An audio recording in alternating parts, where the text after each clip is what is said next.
ini cenderung online benar-benar ya, karena berbagai macam. Nah, yang saya rasakan di UNES, saya kebetulan lagi S3 di UNES, itu ada program hybrid Bapak Ibu. Hybrid itu apa? Sebagian teman kita yang di kelas, yang sekelas dengan saya, yang kebetulan ada di Semarang, itu bisa hadir di kelas Bapak Ibu. Sedangkan yang di luar Semarang, seperti saya misalnya yang di Cirebon, itu bisa. Jadi sebagian ada di kelas, sebagian ada di luar kelas. Nah, itu hybrid namanya. Ada yang offline, ada juga yang online. Itu kita tergambar di sana. Oh, teman saya si A ini ada di kelas, itu ada kelihatan gitu. Oh, Umar ini ada online kayak gitu. Itu namanya hybrid Bapak Ibu. Nah, itu kan membuat siswa itu nyaman ketika kebetulan tidak bisa, jadi kebijakan manajemen juga akhirnya fleksibel. Nah, kemungkinan sekolah memungkinkan nggak ya seperti itu sekarang itu? Karena sejauh ini kalau offline-nya offline semua, kalau online semua di sekolah tersebutnya tuh. Jadi tidak di fleksibel, belum yang saya tangkap sekolah belum memfleksibelkan seperti itu. Tapi suatu saat tidak menutup kemungkinan akan ada program yang disebut dengan hybrid tadi. Dari tingkat bawah, bukan hanya di tingkat kampus. Kemudian pengembangan infrastruktur Bapak Ibu. Manajemen yang efektif membantu dalam perencanaan dan pengembangan infrastruktur pendidikan yang sesuai dengan kebutuhan masa depan. Yaitu tadi, masa depan tadi, pengembangannya itu secara efektif. Kebutuhan masa depan itu seperti apa? Oh, yang ada di wilayah Cirebon itu bisa hadir secara online, secara offline. Kalau yang di luar Cirebon kayak ibunya Anis itu dari Malang, wah saya nggak bisa mendadak ke Cirebon, saya online saja. At the same time, di waktu yang bersamaan, ada yang online, ada yang offline. Nah, itu bisa suatu saat seperti itu. Sejauh yang kita rasakan kan yang online semua, offline semua, kan seperti itu ya. Nah, suatu ketika nanti akan ada yang disebut dengan program hybrid tadi. Suara saya nyambung ya Bapak Ibu? Clear ya? Clear Pak. Oke. Nuwun. Itu poin tentang kebutuhan masa depan yang dimaksud dengan pengembangan infrastruktur.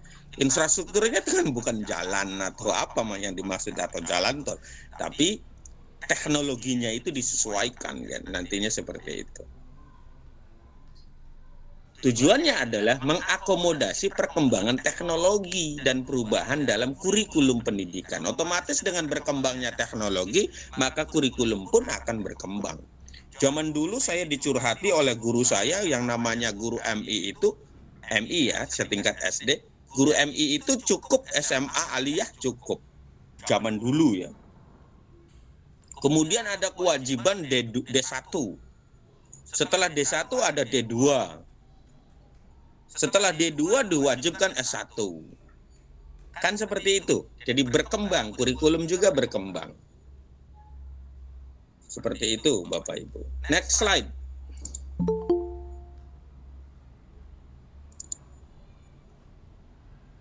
Konsep dasar manajemen sarana prasarana itu yang pertama adalah perencanaan. Di dalam perencanaan ini kita akan memahami bahwa tahap awal dalam manajemen ya sarana prasarana pendidikan itu identifikasi kebutuhan. Oh iya, butuhnya apa ini? Mengidentifikasi kebutuhan. Dari mengidentifikasi kebutuhan kemudian menyesuaikan dengan budget dan lain hal, maka disebut dengan penetapan. Setelah mengidentifikasi kebutuhan kan kita ada list nih, sekian. Yang memungkinkan itu apa saja. Nah, itu akan ditetapkan dengan tujuan. Penetapan tujuannya, oh ini dulu, itu disesuaikan dengan situasi, kondisi, dan budget otomatis. Kemudian setelah kita terlaksana, baru kemudian perencanaan penggunaan sumber daya. Entah itu sumber daya manusianya untuk menjaga peralatan tersebut, otomatis harus ada ya. Termasuk alat-alatnya. Termasuk orang yang bertanggung jawab merawat itunya. Gitu. Kemudian dalam pengorganisasian atau organizing dalam ilmu manajemen itu penetapan struktur tadi yang tadi saya sampaikan. Organisasi ini yang penanggung jawab laboratorium siapa? Penanggung jawab library ini siapa? Itu harus jelas. Nah, baru job description, pembagian tugas, tanggung jawab, dan efisiensi operasional. Itu ada di pengorganisasian. Baru implementing atau pelaksanaan, implementasi rencana yang telah disusun dalam tahap perencanaan. Itu dilaksanakan. Yang bertanggung jawabnya siapa, jobnya siapa, the doer atau pelakunya siapa, kemudian job description atau tupoksinya apa. Melibatkan pengelolaan operasional sehari-hari termasuk perawatan fasilitas dan pemenuhan kebutuhan pengguna. Sering terjadi ketika kita butuh di ruang lab misalnya, yang megang kuncinya nggak ada. Sering tuh kayak gitu tuh. Kemana yang megang kuncinya, mana lama nih? Ini texting wasting time, buang waktu gitu. Sehingga waktunya mau habis baru ketemu kuncinya, mau belajar kayak gitu. Bola kunci tempat peralatan bolanya di mana? Wah, ini diharapkan kalau misalnya perencanaan dan pelaksanaan penanggung jawabnya jelas, insya Allah tidak terjadi seperti itu. Kemudian pengawasan Bapak Ibu, evaluating, memonitoring, evaluasi terhadap pelaksanaan rencana, memastikan bahwa tujuan dan standar kualitas itu tercapai. Sekaligus ada otomatis yang disebut dengan evaluasi dan penyesuaian. Evaluasi penyesuaian ini ketika berjalan sebuah program itu otomatis ada, oh ini kekurangannya ini, oh iya begini. Terus penyesuaiannya bagaimana? Dari hasil pengawasan tersebut kan kita bisa mengidentifikasi keberhasilan dan kesalahannya. Nah, dari kesalahan itu kita bisa menyesuaikan strategi untuk menjadi lebih baik lagi. Ya. Next, kalau misalnya pemanfaatan teknologi yang pengelolaan inventaris, pemeliharaan dan pelaporan semua sesuai. Pentingnya perencanaan yang baik dalam manajemen sarana prasarana. Satu poin adalah pengelolaan sumber daya, Bapak Ibu. Pengelolaan sumber daya ini bisa dengan barangnya atau sarana prasarananya sekaligus dengan sumber daya manusianya. Penanggung jawabnya itu kullu syai'un fakfakan. Manajemennya itu setiap sesuatu itu ada faknya. Apa itu kalau bahasa Cirebon itu ada tempatnya. Ya, put the right man into the right place juga mempengaruhi Bapak Ibu. Menempatkan seseorang sesuai pada tempatnya. Saya guru bahasa Inggris, saya jurusan bahasa Inggris, ngajarnya akidah akhlak. Iya bisa, cuman tidak pada tempatnya. Itu yang saya maksud Bapak Ibu. Jurusan biologi megangnya koordinator olahraga, peralatan olahraga. Sedangkan yang guru olahraga menjadi kepala laboratorium. Itu kan enggak jaka sembung bahwa gitar enggak nyambung jreng gitu. Ibu. Jadi perencanaan yang baik membantu dan dalam mengidentifikasi sarana prasarana yang dibutuhkan. Sehingga dengan pengelolaan sumber daya yang baik ini memastikan alokasi sumber daya yang efisien dan efektif.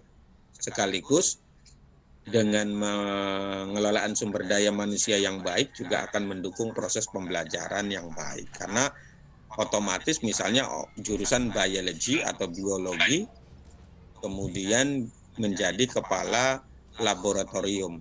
Beliau ini akan sangat paham apa yang dibutuhkan sehingga bisa mendukung proses pembelajaran dengan baik. penyediaan infrastruktur yang sesuai. Nah, ini sesuai kebutuhan yang dimaksud ya. Di perencanaan yang matang membantu dalam pembangunan infrastruktur yang sesuai dengan kebutuhan yang ada di sekolah tersebut. Sehingga menghindari pemborosan yang tidak terarah, pembangunan yang tidak terarah. Wis pokoknya bangun boy, terserah. Tapi tidak sesuai dengan kebutuhan. Itu juga akan kalau kurang matang rencananya ya seperti itu. Otomatis juga semakin berkembangnya sarana prasarana, maka pengembangan kurikulum juga bisa dilaksanakan dengan baik. Terintegrasi satu pihak dengan pihak yang lain, stakeholders dengan yang ada di lapangan. Memastikan dengan sarana prasarana dan pengembangan kurikulum yang baik akan memastikan ketersediaan sarana yang mendukung pembelajaran yang relevan, yang efektif. Gitu Bapak Ibu. Keselamatan dan kesejahteraan otomatis tadi hampir samalah seperti tadi. Mempertimbangkan aspek keselamatan dan kesejahteraan siswa. Nambah fasilitas tapi membebani siswa ya berat juga. Kira-kira pelan tapi pasti. Slow but sure. Kalau yayasannya ora duwe modal gitu kan. Kalau yayasannya punya modal ya bagus, mantap. Kalau di Cirebon ada yang sedang berkembang bagus tuh. Yayasan Bima, Bina Insan Mulia kalau nggak salah. Punya Ki Haji Imam Jazuli. Itu luar biasa, ada kelas internasional dan segala macam itu. Ya karena yayasannya kaya. Tapi kalau yayasan yang sederhana ya slow but sure saja. Jangan sampai membebani siswa. Apalagi stafnya ikutan patungan. Waduh ya Allah. Gaji bayar 3 bulan sepisan ya Bu. Bos. Oke, menciptakan lingkungan belajar yang aman otomatis. Kalau misalnya aspek sarana prasarananya, pengelolaan risiko. Nah, ini pengelolaan risiko. Risiko kok dikelola. Mitigasi risiko kita ketika kita sudah tahu ini. Dulu waktu pertama kita mengadakan kelas itu ada analisa SWOT. Nah, dari SWOT itu kita akan tahu risikonya bagaimana, ininya bagaimana. Itu kan mitigasi risiko. Itu kita akan tahu, mencegah kerusakan, sehingga bisa mencegah kerusakan yang ya katakan misalnya pasti ya, yang namanya teknologi itu pasti akan rusak. Tapi dengan perawatan dan orang yang bertanggung jawabnya juga tepat, orangnya ya insya Allah rusaknya agak lama, begitu maksudnya tuh. Mencegah kecelakaan, gangguan, dan yang lainnya. Itu namanya mitigasi risiko atau pengelolaan risiko. Kalau kita bisa paham tentang SWOT. Efisiensi operasional. Jadi perencanaan yang baik membantu dalam penjadwalan penggunaan fasilitas. Nah, misalnya terbatas, infokus misalnya. Nah, penjadwalnya itu akan dilakukan dengan baik kalau dari awal perencanaannya juga baik. Karena dengan perencanaan yang baik akan membantu penjadwalan penggunaan fasilitas dan pemeliharaan rutin. Lapangan bolanya cuma 1, lapangan basketbolnya cuma 1. Perencanaannya terkait dengan jadwal kurikulumnya bentrok semua, ya repot juga akhirnya. Jadi itu semua terkait ya satu sama lain, terintegrasi. Kurikulumnya, jadwal sekolahnya, itu. Seperti itu Bapak Ibu. Next slide. Nah ini pengertian sana. Sarana pendidikan, fasilitas fisik yang digunakan untuk kegiatan pendidikan seperti kelas, laboratorium. Kalau prasarana pendidikan itu cenderung seperti non-fisik yang mendukung proses pendidikan, sistem informasi, keamanan, transportasi, dan yang lain. Next slide. Bu Nyai Anis.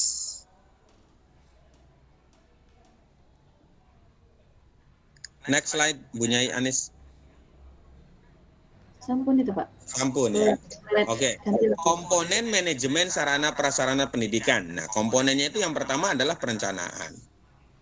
Dari perencanaan itu penetapan tujuannya, Dari sebelum penetapan itu ada identifikasi apa nih yang kita butuhin gitu. Dari penetapan baru kemudian ada perencanaan anggaran. Oh ya ini nanti ke sini. Nah kemudian identifikasi. Ini semuanya ada. Pengorganisasian, penetapan tanggung jawab, siapa yang bertanggung jawab. Kemudian job description-nya, baru kemudian di pembentukan tim. Semua itu ada. Implementasi rencana pengadaan sarana prasarana dan pemeliharaan juga itu termasuk dalam pelaksanaan. Jadi terikat, pemeliharaan juga masuk dalam pelaksanaan. Monitoring, perbaikan, evaluasi kinerja ada pada pengawasan. Itu komponen-komponen yang ada pada manajemen sarana prasarana pendidikan. Bapak Ibu. Next, Pak Ibunya Yanis.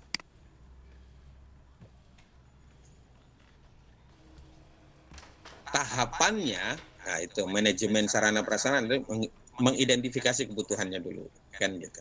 Tadi ya, perencanaannya, baru kemudian pengadaan, baru kemudian implementasi atau pelaksanaan. Nah, itu juga terikat dengan pemeliharaan, evaluasi dan peningkatan. Nah, setelah dievaluasi itu ditingkatkan kira-kira bagian mana yang perlu kita tingkatin, dari situ tahu. Next slide.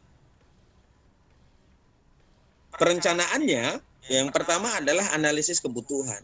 Jumlah siswanya berapa? Tadi misalnya ada jumlah siswanya 500, maka dibutuhkan WC yang sekian. Kalau patokannya adalah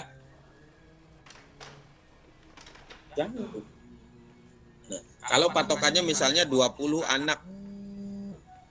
Kalau misalnya patokannya adalah 20 anak.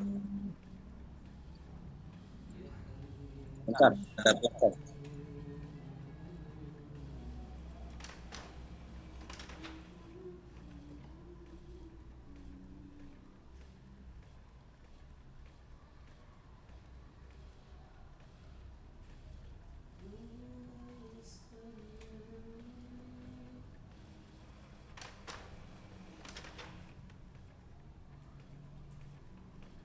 Tidak kedengaran suaranya. Sebentar Pak Adi, menunggu sebentar. Oh iya Bu, saya kira saya yang jaringan saya yang bermasalah. Yang telat. Iya.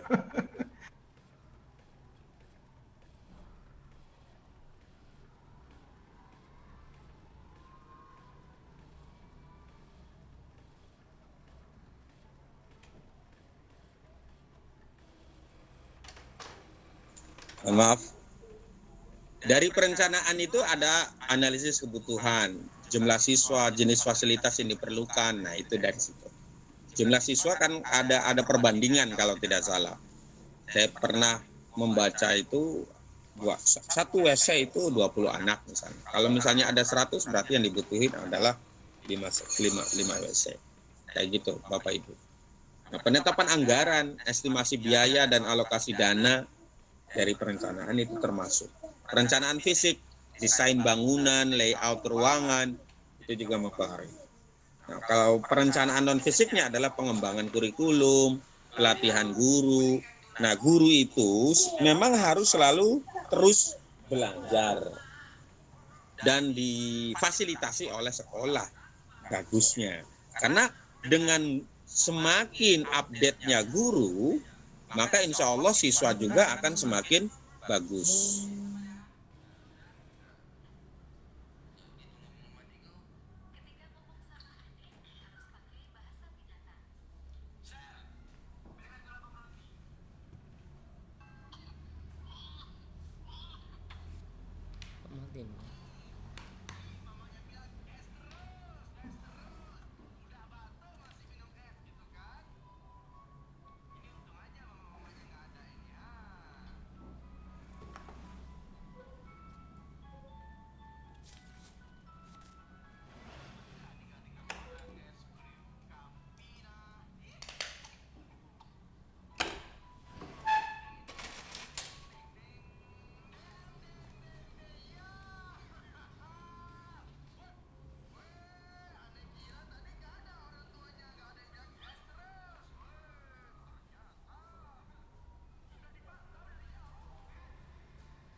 Bapak Ibu, next slide. Sudah, Pak. Ya, pengadaan sarana prasarana pendidikan. Dari perencanaan baru kemudian pengadaan. Proses pengadaannya apakah dengan pembelian, sewa atau konstruksi, membuat gitu. Jadi kita setelah merencanakan kan kita akan tahu bagian mana yang kira-kira kita nyawa dulu aja, kita bisa belilah, kayak gitu itu bisa. Evaluasi vendor ya berarti pihak yang bekerja sama dengan kita, kualifikasinya, harga kualitasnya, karena kalau masalah barang ya harga berbanding lurus dengan kualitas, biasanya seperti itu. Kontrak misalnya ada kontrak kerjasama ya bisa saja dengan negosiasi kontrak. Jarum, fasilitas olahraga, jangka waktu atau klausul tambahannya bisa dibaca oleh tim hukum. Atau kalau di kampus ada yang disebut dengan wakil rektor 3, yaitu kaitannya dengan kemahasiswaan dan kerjasama. Kalau di sekolah itu gimana?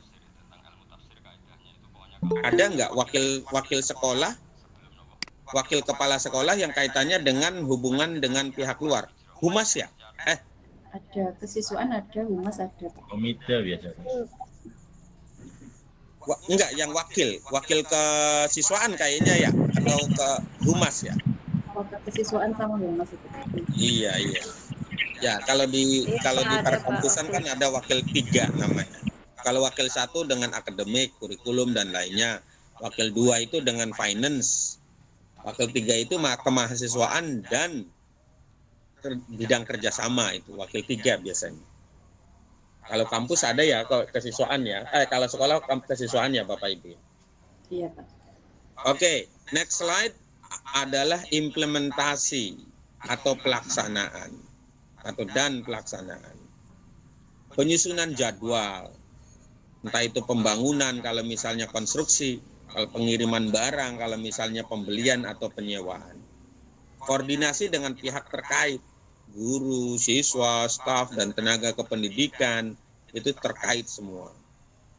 Pengawasan pelaksanaan, pemantauan progres, dan penyelesaian masalah. Jadi problem solving-nya apa ketika menemukan sebuah masalah. Karena dari pengawasan itu biasanya kita menemukan kekuatan dan kelemahan. Next slide, Ibu Nyai Anis. Pemeliharaan ya perawatan rutin, entah itu perbaikan kecil atau pembersihan. Nah, kalau pembersihan ya biasanya di sekolah itu, kalau versi saya yang namanya sanitasi itu penting sekali ya Bapak Ibu. Kalau versi saya ya, itu menunjang kesehatan, nyaman dan lain. Jadi kalau pembersihan mampet, waduh repot gitu. Nggak nyaman. Perawatan preventif, pencegahannya itu inspeksi berkala, perawatan misalnya mesin, printer itu setahu saya sekian lembar kertas itu baru akan ada sedikit kendala kayak gitu tuh. Nah itu ada perawatannya nanti. Peningkatan berkelanjutan, perbaikan proses, inovasi pendidikan dan lainnya. Next slide. Ada di evaluasi dan peningkatan. Jadi work measurement atau pengukuran kinerja, tingkat pemanfaatan fasilitas. Ketika fasilitas ini, ini nggak maksimal, ini adanya di evaluasi. Oh iya bagus, ini digunakan dengan baik. Nah itu juga bagus. Ada pengukuran kinerja, tingkat pemanfaatan fasilitas. Fasilitas A, ini manfaatnya bagus nih, banyak siswa yang pakai. Ini kurang bagus misalnya. Kepuasan pengguna. Penggunanya siapa ya? Siswa. Seperti itu. Ada sekolah yang misalnya anak SD atau anak MI yang modern memfasilitasi atau membuat taman untuk para orang tua beserta dengan buku-buku bacaannya. Itu ada. Ternyata orang tuanya sibuk, nggak pernah nongkrong di sini atau apa. Nah, itu ada di kepuasan penggunanya itu bagaimana, atau pemanfaatan fasilitasnya itu tingkatnya bagaimana, itu ada di situ. analisis kekurangan. Nah, dari weakness itu masalahnya apa? Kemudian penyebabnya apa? Peningkatan berkelanjutan, dari situ akan ada perbaikan. Oh iya, harusnya begini. Oh iya, kita coba begini. Dan yang terakhir adalah inovasi teknologi. Tingkat kehadiran misalnya dengan teknologi yang langsung nyambung ke WA orang tua. Itu pernah saya di TikTok tuh seperti itu. Anaknya masuk ke sekolah, itu langsung absen, kemudian langsung ke WA ke orang tua. Itu bisa itu. Nah, studi kasusnya contoh sukses manajemen sarana pendidikan itu kira-kira itu penting sekali memang untuk dijadikan yang disebut dengan benchmarking. Benchmarking itu kita jalan-jalan ke sekolah A untuk satu sisi itu travelingnya gurunya sehingga akan semakin fresh. Jadi lepas dari sedikit rutinitas itu akan membantu meningkatkan motivasi. Yang kedua, bisa mendapatkan pelajaran dari sekolah tersebut yang dijadikan sebagai contoh. Field trip atau benchmarking atau apa namanya itu, kalau misalnya kita mengunjungi sekolah lain itu apa namanya yang lebih bagus gitu. Kalau bahasa saya benchmarking. Studi banding. Comparative study, betul ya, studi banding. Ya, itu perlu sekali Bapak Ibu. Jadi tidak membuat kita puas. Oh iya, ternyata ada lembaga yang lebih baik dibanding kita. Oh iya, gitu. Terus meningkat sehingga akan terjadi semangat untuk memperbaiki diri. Next slide adalah kesimpulannya, manajemen yang efektif dari sarana prasarana pendidikan itu penting untuk kesuksesan institusi pendidikan. Perencanaan yang matang, pengadaan yang tepat, pelaksanaan yang efisien, pemeliharaan yang teratur dan evaluasi yang berkelanjutan adalah kunci dalam manajemen sarana prasarana pendidikan yang mumpuni. Bukan mumpuni yang kemarin nikah ya Bapak Ibu. See every setback as a stepping stone to greater things. Optimism breeds success. Jadi setiap kemunduran yang pada hidup kita itu jadikan sebagai batu loncatan untuk mencapai hal yang lebih besar lagi. Optimisme menghasilkan kesuksesan. Terima kasih. Oke, itu saja hari ini ngobrolnya. Mungkin ada yang mau disampaikan atau misalnya presentasi saya ada yang tidak sesuai dengan pengalaman Bapak Ibu di lapangan. Monggo, saya siap belajar dari Bapak Ibu. Matur, thank you.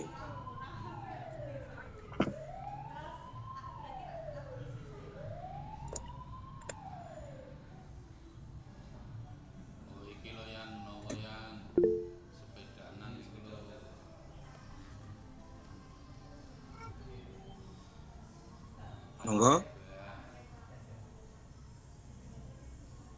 Ada yang mau disampaikan? Ya, Ibu. Ya, terima kasih Pak. Menarik sekali kalau berbicara tentang manajemen pendidikan ya, karena itulah yang kita alami langsung di lapangan gitu.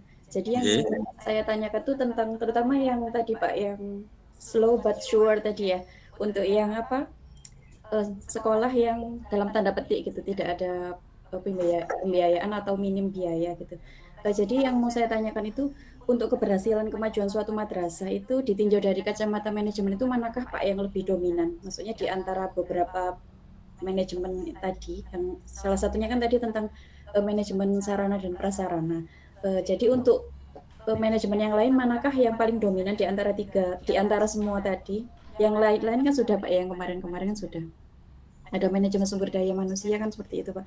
Jadi manakah di antara semua itu yang paling dominan untuk meningkatkan atau yang paling berpengaruh terhadap peningkatan kemajuan madrasah seperti itu? Terima kasih Pak.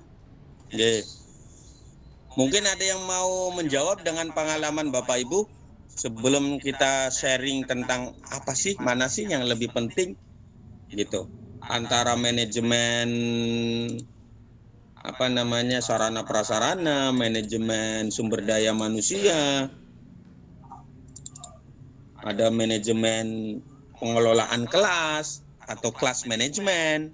Mana yang lebih penting satu sama lainnya?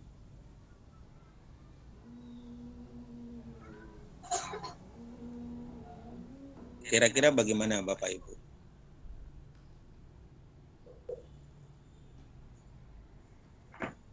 Ayo.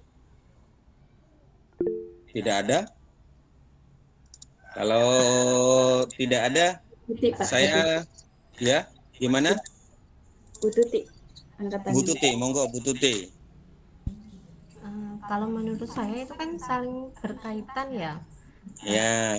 antara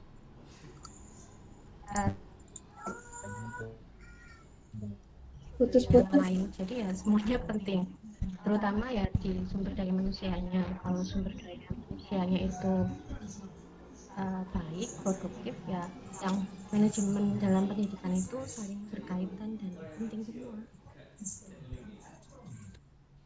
Penting semua, intinya itu ya. Terus prioritasnya apa? Kalau misalnya semua penting, sedangkan kita terbatas nih yayasannya. Mungkin itu yang ditanyakan ya sama Ibu Anis ya. Gitu. Kira-kira teman-teman, monggo Bapak Ibu, kira-kira ada yang mau sharing? Betul kata Ibu Tuti menyampaikan juga itu penting semua. Manajemen kurikulum pembelajaran, manajemen pengelolaan kelas, manajemen peserta didik, sumber daya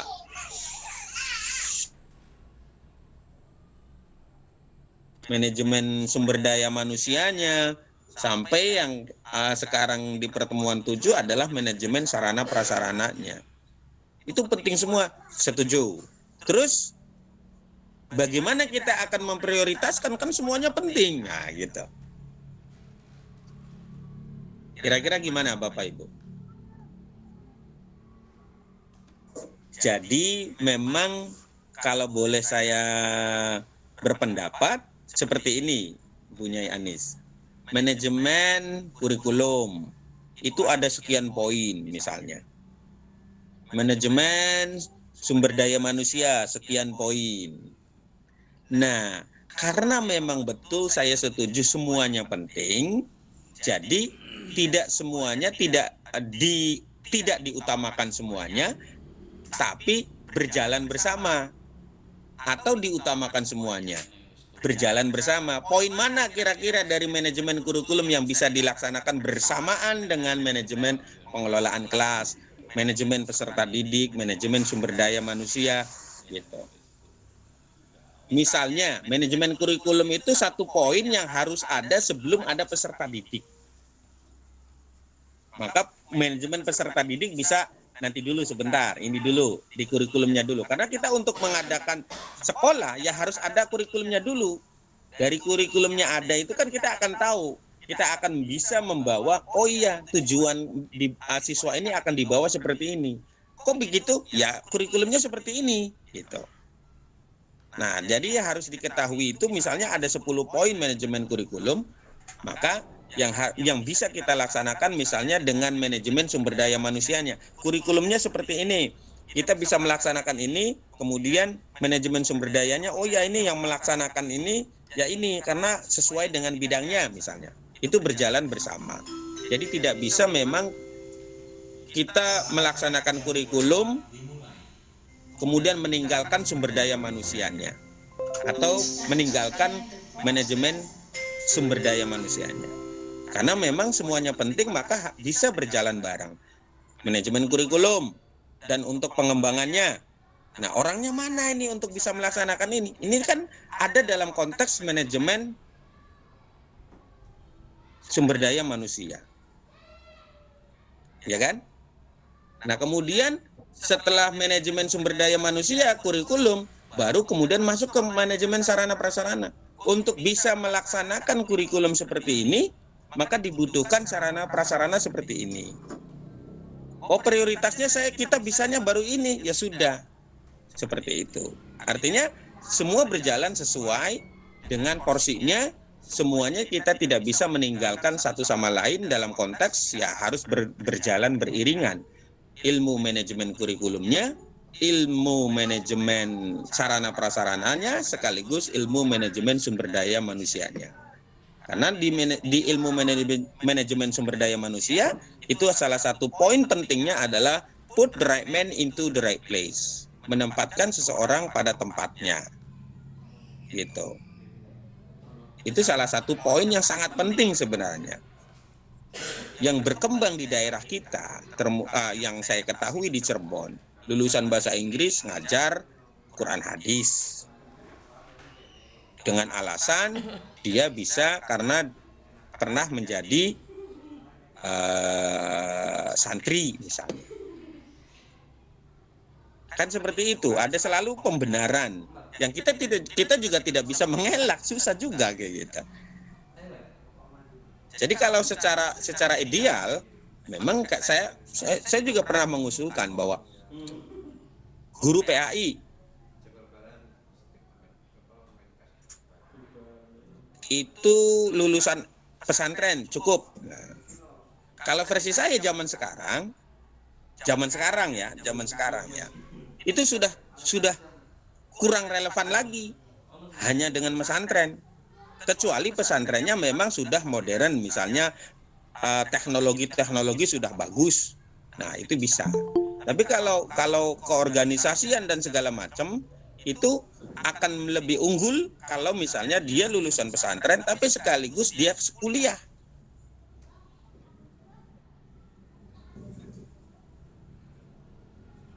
Seperti itu, Bapak Ibu.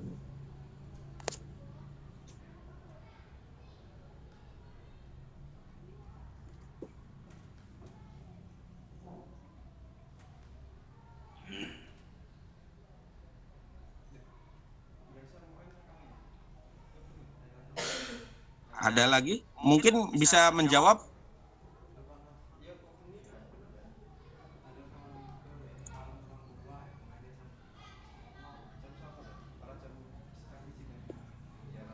Gimana, Ibu Nisa, Anis? Ya, baik Pak. Terima kasih. Ya, intinya yang bisa saya tangkap itu, jadi manajemen ini tadi saling bersinergi seperti roda yang berjalan beriringan. Jadi salah satu berjalan saya tidak mungkin, jadi harus ada keseimbangan di antara beberapa manajemen tadi, seperti itu. Terima kasih Pak. Matur suwun. Monggo yang lain.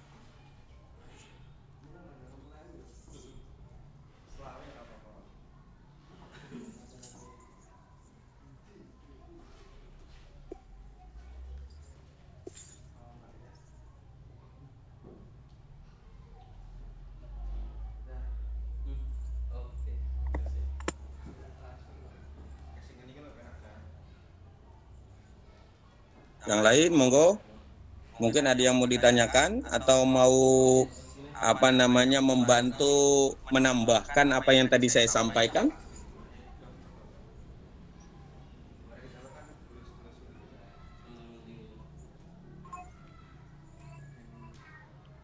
Sedikit Pak, bertanya. Oke, Mas Taufik. Apakah manajemen itu bergantung pada pribadi seseorang atau gimana? Kan masing-masing orang lain-lain pribadinya, maka mengambil manajemen itu dari arah yang lain. Nggak begitu dia manajemennya? Ya, apakah semua kepala sekolah manajemennya bagus? Misal, gampangnya aja tuh begitu. Karena segala sesuatu letaknya ada di kepala sekolah ya Mas Taufik ya? Tergantung pribadi kepala sekolah dengan cara mengaturnya mengambil di paling depan yang mau diambil. Ya, iya itu. Adanya di kualitas leadership ya, berarti. Contohnya sebenarnya itu iya, berarti itu sebenarnya sudah dijawab pertanyaan Pak Taufik. Jadi sudah dijawab dengan sendirinya. Itu tergantung kualitas leadership yang ada di sekolah tersebut. Kan begini maksudnya saya. Okay. Kan masing-masing orang itu kan pola pikirnya beda-beda. Nah, contohnya sekarang Bu Anissa itu menjadi kepala sekolah di madrasahnya. Saya menjadi kepala sekolah di madrasah saya. Pemikiran Bu Anis itu dengan saya otomatis berbeda kan? Okay. Nah, terus cara mengambil tindakan pun dengan arah yang berbeda. Gitu. Nah, jadi apakah tergantung sama leadership atau kepribadian seorang manajer untuk memimpin suatu lembaga? Kalau yang ditanyakan seperti itu, keputusan berbeda itu, kalau misalnya kasusnya sama, tapi keputusannya berbeda, maka saya bisa menggambarkan bahwa situasi dan kemampuan yang ada di lembaga tersebut berbeda. Maka jika pemimpin yang leadershipnya bagus itu akan melihat situasi dan kondisi sehingga akan menjadikan satu prioritas. Oh, ini yang prioritas utamanya seperti ini, gitu. Seperti itu, Pak Taufik. Betul. Tapi kan gini, standarnya kan sebenarnya bisa kita gambarkan ya. Pemimpin yang baik itu bagaimana. Tapi kita juga bisa melihat situasi dan kondisi. Karena situasi dan kondisi kemampuan sekolah yang dipegang oleh Ibu Nyai Anis itu akan berbeda, otomatis berbeda dengan kemampuan situasi kondisi yang ada di sekolahnya Kang Taufik misalnya. Dari situ kita tidak bisa memaksakan kampus atau sekolah tersebut bisa melaksanakan keputusan yang sama. Seperti itu Kang Taufik. Jadi memang kita tidak bisa mensamaratakan. Wah gitu. Misalnya kampus sekolah yang kemampuan keuangannya sudah MM-an dengan kemampuan sekolah yang baru ya gitu.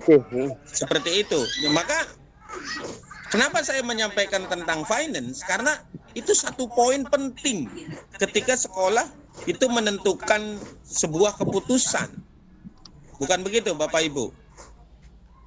Karena di dalam berbagai poin yang disebut dengan rencana, itu tidak lepas dari budget. Termasuk pengadaan sarana prasarana kan termasuk itu budget gitu. Ada yang budgetnya cukup, kita tidak perlu meminta bahasanya tuh sumbangsih dari siswa dalam membangun masjid di sekolah. Itu ada sekolah yang seperti itu. Tapi ada sekolah yang harus kita libatkan wali santri atau wali siswa dengan per tahun sekian. Itu juga ada. Jadi memang kita tidak bisa melihat keputusan itu baik dan buruk kalau kita tidak bisa melihat situasi dan kondisi. Jadi kita memang harus melihat situasi, kondisi, dan kemampuan sekolah. Oh iya, beliau itu kan memutuskan seperti itu karena sekolahnya begini, kayak gitu. Jadi leadership yang bagus bukan berarti keputusannya harus sama semua. Enggak. Kalau versi saya tidak gitu. Bapak Ibu.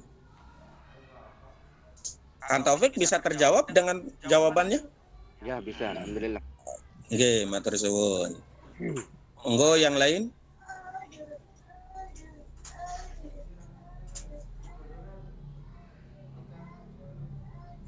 Saya kira kalau misalnya tidak ada yang dipertanyakan, cukup.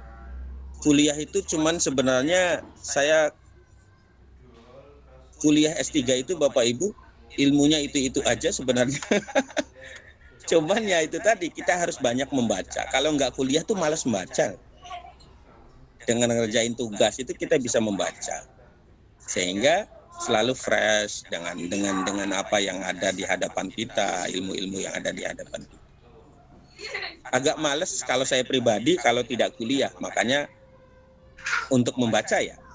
Jadi makanya saya harus membaca. Nah, untuk bisa membaca itu, saya harus kuliah lagi supaya bisa membaca. Supaya mau, karena karakter saya sih masih terpaksa, membaca itu terpaksa. Jadi kalau nggak ada yang nyuruh, malesnya minta ampun, apalagi dengan alasan kesibukan ngerjain ngoreksi kerjaan mahasiswa dan lain-lainnya. Akhirnya saya harus kuliah untuk bisa membaca. Seperti itu. Artinya Bapak Ibu yang dengan saya atau dengan dosen-dosen yang lain itu sebenarnya tidak cukup kalau mengandalkan dari dosen. Maka untuk mengimprove adalah membaca. Kalau kuliah itu ya bukan baby feeding lagi, nggak ada dosen, nggak belajar. Kalau sekolah itu masih baby feeding, disuapin, nggak ada guru ya rame, main musik segala macam di kelas gitu. Tapi kalau mahasiswa sudah tidak bermain seperti itu. Ada nggak ada dosen, kita harus bisa membaca. Harus mau membaca. Itu karakter saya sebenarnya. Tapi kayaknya sama deh. Sama, Pak. Kalau nggak kuliah ya malesnya minta ampun untuk membaca tuh. Matur suwun sedanten. Nggih, sami-sami. Pak. Kalau tidak ada yang ditanyakan, terima kasih. Mohon maaf atas segala khilaf. Mudah-mudahan Bapak Ibu kelas D selalu sehat dan bahagia bersama keluarga. Amin. Mohon izin pamit. Ada yang sudah screenshot Ibunya Anis? Pakai laptop? Yang belum, yang banyak belum, Pak. Yang tadi sudah yang ada sama materinya. Oh, nggih. Matur suwun. Assalamualaikum warahmatullahi wabarakatuh. Mohon izin dikirim ya Ibunya Anis. Waalaikumsalam warahmatullahi wabarakatuh. Terima kasih, Pak. Terima kasih, Pak Ustaz. Terima kasih, Pak.